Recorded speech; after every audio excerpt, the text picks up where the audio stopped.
Hi hello this is Meena Roshini. இந்த வீடியோவில் நம்ம என்ன பார்க்க போகிறோம்னா ஃப்ளாய்ட்ஸ் வார்ஷல் அல்காரிதம். இது எதுக்காக யூஸ் பண்ணுறாங்கன்னா ஷார்ட்டஸ்ட் டிஸ்டன்ஸை கண்டுபிடிக்கிறதுக்காக. எதுக்குன்னா ஒரு நோடுக்கும் இன்னொரு நோடுக்கும் உள்ள shortest distance from the each node to the all other node. Floyd's algorithm வந்து காமனாக எப்படி கூப்பிடுவாங்கன்னா ஆல் பேர் ஷார்ட்டஸ்ட் ப்ராப்ளம் அப்படின்னு சொல்லுவாங்க. இது வந்து மாடிஃபைடு வெர்ஷன் ஆஃப் வார்ஷல் அல்காரிதமோட மாடிஃபைடு வெர்ஷன் அப்படின்னு சொல்லுவாங்க. வார்ஷல் அல்காரிதம் எதுக்கு யூஸ் பண்ணுவாங்கன்னா பாத் இருக்கா இல்லையான்னு பார்க்குறதுக்காக வார்ஷல் அல்காரிதம் யூஸ் பண்ணுவாங்க. ஷார்ட்டஸ்ட் டிஸ்டன்ஸை கண்டுபிடிக்கிறதுக்காக ஃப்ளாய்ட்ஸ் வார்ஷல் அல்காரிதம் யூஸ் பண்ணுவாங்க. இப்போ நம்ம ஒரு எக்ஸாம்பிள் பார்ப்போம். இது வந்து வெயிட்டட் டைரக்டட் கிராஃப். வெயிட்ன்றது அவங்க வேல்யூ கொடுத்துருக்குது. டைரக்டட் கிராஃப்னா அதுக்கு ஒரு நோடுக்கும் இன்னொரு நோடுக்கும் பாத் இருக்கா இல்லையா. பாத் இருந்துச்சுன்னா அது வந்து வெயிட்டட் கனெக்டட் கிராஃப். இப்போ வந்து டி நாட்டுன்றது இன்புட் வேல்யூ. டி நாட்டை எப்படி கண்டுபிடிப்பாங்கன்னா A to A, B to B, C to C, D to D வந்து லூப் கிடையாது, அதனால 0ன்னு டயகனலாக போட்டாச்சு. ஏ டு பிக்கு டைரெக்டாக வந்து வேல்யூ கிடையாது, அதனால வந்து இன்ஃபினிட்டிவ்னு போட்டாச்சு.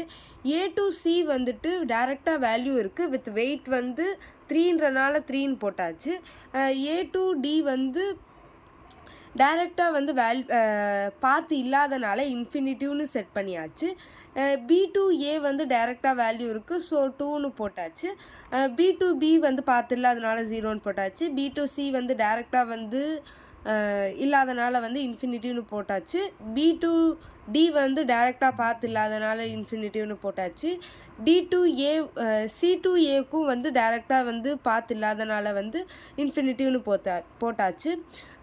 சி டு பி வந்து டைரெக்டாக இருக்குது, அதனால் 7 வேல்யூ போட்டாச்சு.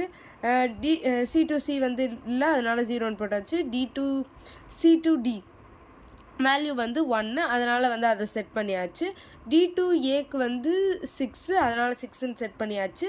டி டு பிக்கு வந்து பாத் இருக்குது, பட் ஆனால் வந்து இன்டைரக்டாக இருக்குது, அதனால் வந்து இன்ஃபினிட்டிவ்னு போட்டாச்சு.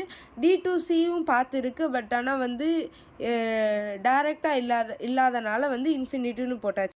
இப்போ டி1ல் வந்து ஏ ஆஸ் எ இன்டர்மீடியேட்டார், ஏ வழியாக பாத்து இருக்கா இல்லையா அப்படின்னு செக் பண்ணுறதுக்காக தான் D1. இப்போ வந்து ஏவை வந்து இன்டர்மீடியேட்டாக வச்சதுக்கப்புறம் என்னென்ன சேஞ்சஸ் நடக்கும்னா A to A, B to B, C to C, D to D எல்லாமே 0 போட்டாச்சு. ப்ரீவியஸாக டி நாட்டில் இருக்க வேல்யூலாம் அப்படியே செட் பண்ணியாச்சு. இப்போ இன்ஃபினிட்டிவ்க்கு தான் எங்கேயாவது சேஞ்சஸ் இருக்கான்னு சொல்லி D1ல் பார்க்க போகிறோம். இப்போது ஏ டு பிக்கு வந்து சியை வந்து இன்டர்மீடியேட்டராக வச்சு தான் வழி இருக்குது, அதனால இன்ஃபினிட்டிவ்னு போட்டாச்சு. அதே மாதிரி ஏ டு டிக்கும் சியை இன்டர்மீடியேட்டராக வச்சுருக்கனால இன்ஃபினிட்டிவ்னு போட்டாச்சு. இங்கே வந்து பி டு ஏ வந்து வேல்யூ டைரெக்டாக இருக்கனால 2ன்னு போட்டாச்சு.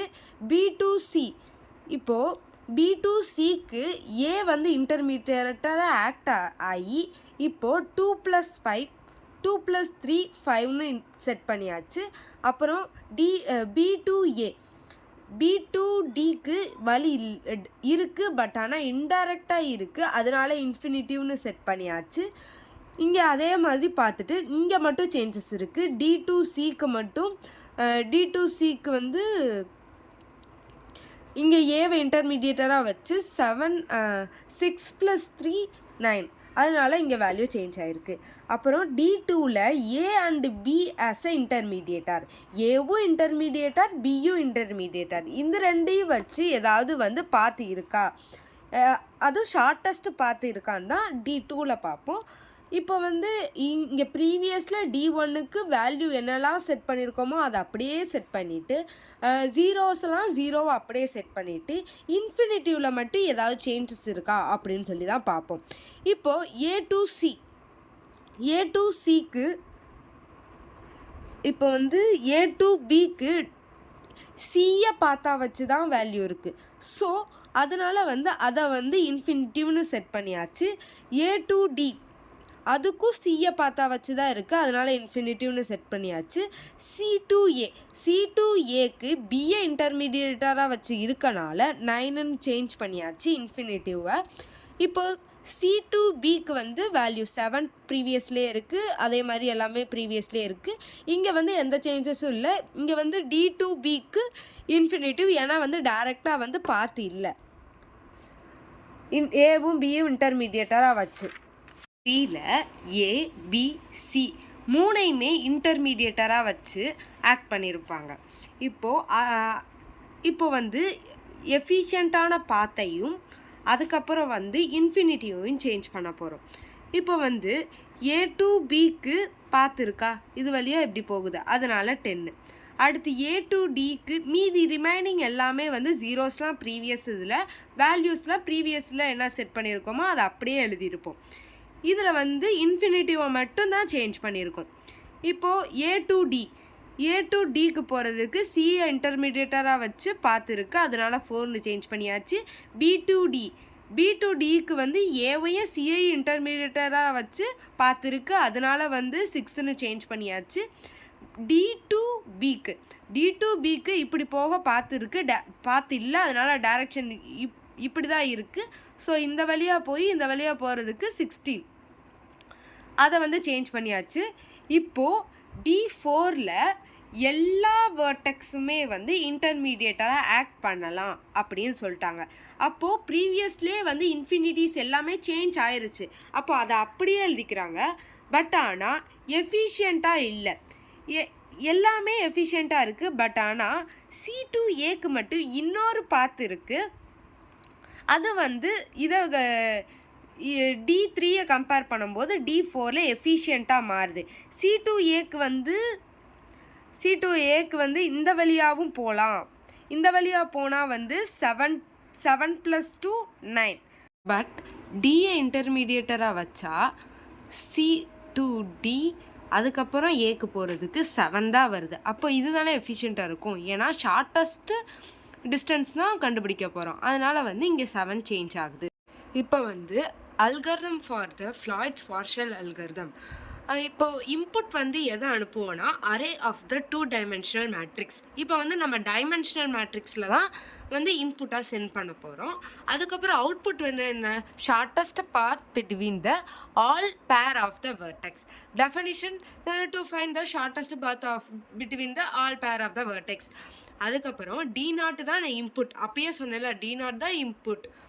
அதுக்கப்புறம் ஃபார் லூப்பில் D1 D2 D3 K வந்து அந்த டியை வந்து அசைன் பண்ணும். ஃபார் லூப் INJ வந்து மேட்ரிக்ஸ்குள்ளே போகும். இது ஒவ்வொன்றும் வந்து n டைம்ஸ் போகும். இது வந்து ஒரு ஃபார்முலா, எதுக்காகனா ஷார்ட்டஸ்ட் பாத்தை கண்டுபிடிக்கிறதுக்காக. ஃப்ளாய்ட்ஸ் அல்காரிதமில் மெயினாக யூஸ் பண்ணுறது இந்த ஃபார்முலாவை தான். இது வந்து அல்காரிதமில் இந்த ஃபார்முலா யூஸ் பண்ணி தான் வந்து கண்டுபிடிப்பாங்க. பட் நம்ம கிராஃபிக்கலாக பண்ணனால அது வந்து ஈஸியாக இருந்துச்சு. நம்ம வந்து ஃபார்முலா யூஸ் பண்ணால் வந்து டைம் வந்து அதிகமாகும். டி என்ன ரிட்டர்ன் பண்ணுறாங்க, எதுனா distance between the pair of the vertex. Time complexity, ஒரு லூப்புக்கு வந்து n காம்ப்ளெக்சிட்டி இருந்தால் அப்போ 3 லூப் இருக்குது, அப்போ பிக் O ஆஃப் n3. அதுக்கப்புறம் வந்துட்டு இப்போ என்னென்னா ஒரு ஃபார்முலா, இந்த ஃபார்முலா யூஸ் பண்ணி எப்படி கால்குலேட் பண்ணலான்னு பார்ப்போம். இப்போ இந்த ஃபார்முலா யூஸ் பண்ணி எப்படி கால்குலேட் பண்ணலான்னு பார்ப்போம். இங்கே மட்டும்தானே நம்மளுக்கு சேஞ்ச் ஆச்சு 9 7ன்னு, அது சேஞ்ச் ஆகுறது கரெக்டாக இல்லையான்னு இந்த ஃபார்முலா யூஸ் பண்ணி நம்ம செக் பண்ணுவோம். இப்போது Dij of K equal to min of Dij of K -1 Dik of K -1 plus Dkj of K -1, இதுதான் ஃபார்முலா. இப்போது இங்கே வந்து 3, இங்கே வந்து தேர்ட் ரோவில் இருக்கனால 3, ஃபஸ்ட்டு காலமில் இருக்கனால 1, D4 தான் நம்ம கண்டுபிடிக்க போகிறோம், அதனால் 4. மினிமம் வேல்யூ D3, இது ஐயோட வேல்யூ D3, ஜேயோட வேல்யூ வந்து 1. இது ப்ரீவியஸ் K -1னா ப்ரீவியஸ் டியோட வேல்யூ, அப்போ 3. இப்போ கேவோட வேல்யூ வந்து 4, ஐயோட வேல்யூ வந்து 3, பவரில் 3. இது வந்து கேவோட வேல்யூ 4, ஜேயோட வேல்யூ 1, அதனால இப்போது இதோட வேல்யூ வந்து 3. D3ல் வந்து 3 1ஓட வேல்யூ 9, அதை இங்கே போட்டாச்சு. அதே மாதிரி D3 4 D3ல 3 4 3 4 3 4ஓட வேல்யூ வந்து 1, அதனால் இங்கே 1 செட் பண்ணியாச்சு. 4 4 1 அதோட வேல்யூ 6, அதனால் 6ன்னு செட் பண்ணியாச்சு. இதில் இது மினிமம் வேல்யூவை தான் செட் பண்ணுவாங்க. அப்போது 9 சின்னதா 7 சின்னதா 7 தான் சின்னது, அதனால் இங்கே வந்து ஷார்ட்டஸ்ட் வந்து D7. இப்போது D3 1/4க்கு 7. இப்போது நம்ம இந்த போடுறதெல்லாம் கரெக்டு செக் பண்ணியாச்சு. இந்த ஃபார்முலா யூஸ் பண்ணி தான் வந்து ஃப்ளாய்ட்ஸ் அல்காரிதமில் கால்குலேட் பண்ணுவாங்க.